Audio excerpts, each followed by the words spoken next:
various modern technologies that can actually measure the chemical spectrum within these derivatives. Advancing nowadays to various genomic techniques, such as what Tommy Chen has described in his laboratory, using equivalent indexes to ascertain quality control, such as the phytomics index. And then on to animal assays, realizing that you may get very different responses in the whole animal compared to individual cells. And again, Tommy Chen has beautifully described how various herbs and combinations can actually provide many pharmacokinetic and pharmacodynamic advantages. And I believe that this is a new model, at least from the Western point of view, of pharmacology that will grow into its own in the future. So only after one's done all this work and one really starts going to the phase 1 and 2 and 3 clinical trials.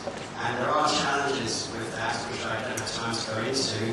But as I said, you really have to start with a product that you know is consistent and that you know the content of, and if you have mechanistic knowledge of the laboratory before you should start your phase 1 study, which normally deals with the appropriate dose and schedule. So this is going to be summarized that systematic research in herbal therapies is a team effort. We do need excellent, well-trained traditional Chinese medicine practitioners. We do need ethnobotanists. We do need expert scientists from the laboratory who help to authenticate these products.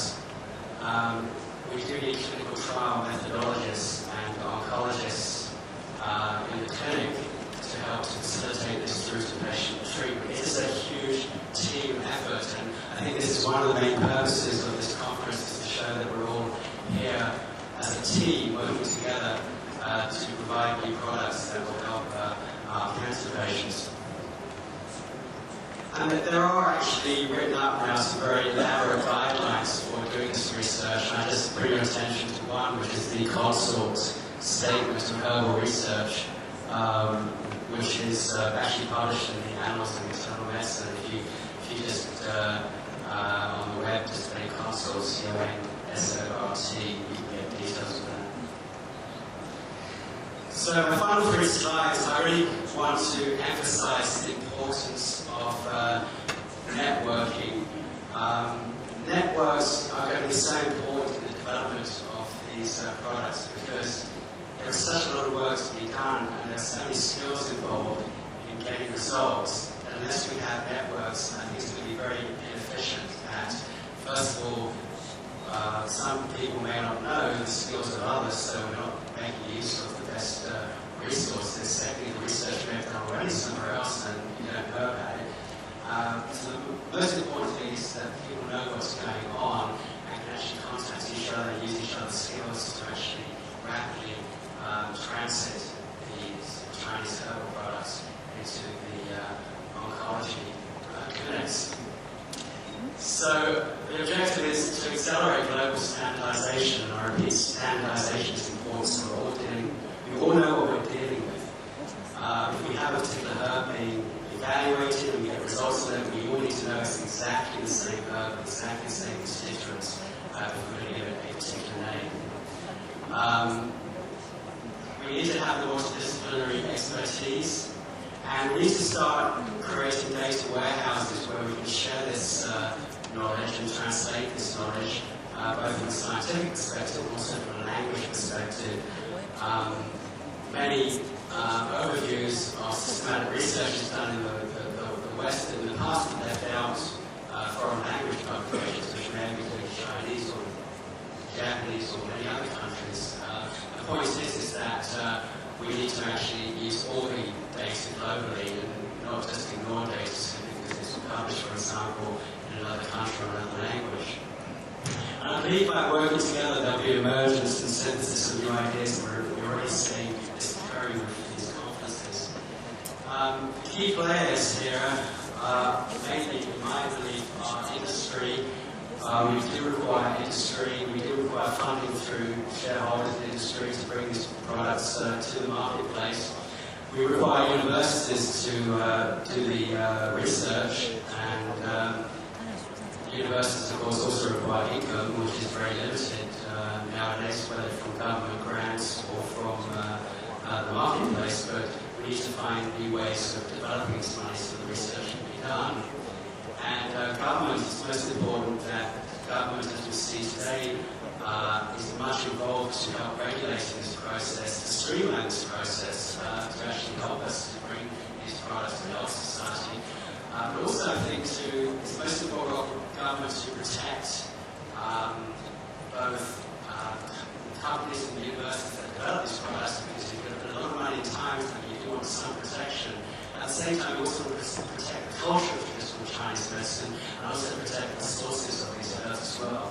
So there's a lot of debate in that area, of course. It's a very controversial area, but that's why government should be involved. The politics are extremely important.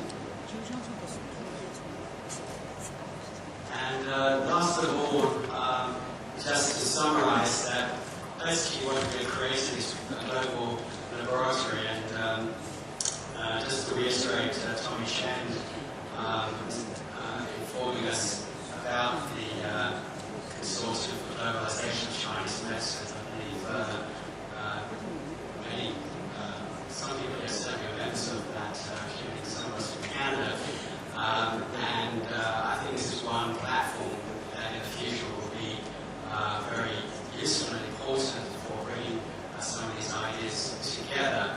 But the sort of information we really want is to find out about where the expertise is. If somebody wants help in doing projects, to be able to match their goal to do that project with where the expertise is, and also to have facilitation in financing of these products, and also in protecting those doing those products, particularly companies who want to invest in them. It has to be some sort of scheme to protect them, to get their money back in the future through appropriate patent laws. So thank you very much for your attention. And I think what we'll do is we'll have questions at the end of the panel. And what I would like to do now is to introduce our next speaker, if I may. The next speaker, I'm proud to introduce a fellow Canadian, is Dr. Joseph Tai. And Dr. Tai is an associate professor in the Department of Pathology and Laboratory Medicine at the University of British Columbia, and scientist at the Child and Family Research Institute in Vancouver. Now, he was Vice President of Research of the Global Cancer Strategy Limited, and is the Honorary Secretary of the Canadian Institute of Chinese Medicinal Research. Dr. Joseph Tai is going to talk about the research that he's been doing with Dr. Stephen Lamb, which is a National Cancer Institute sponsored study on a herbal combination called CAFA and its prevention, potential prevention of certain cancers.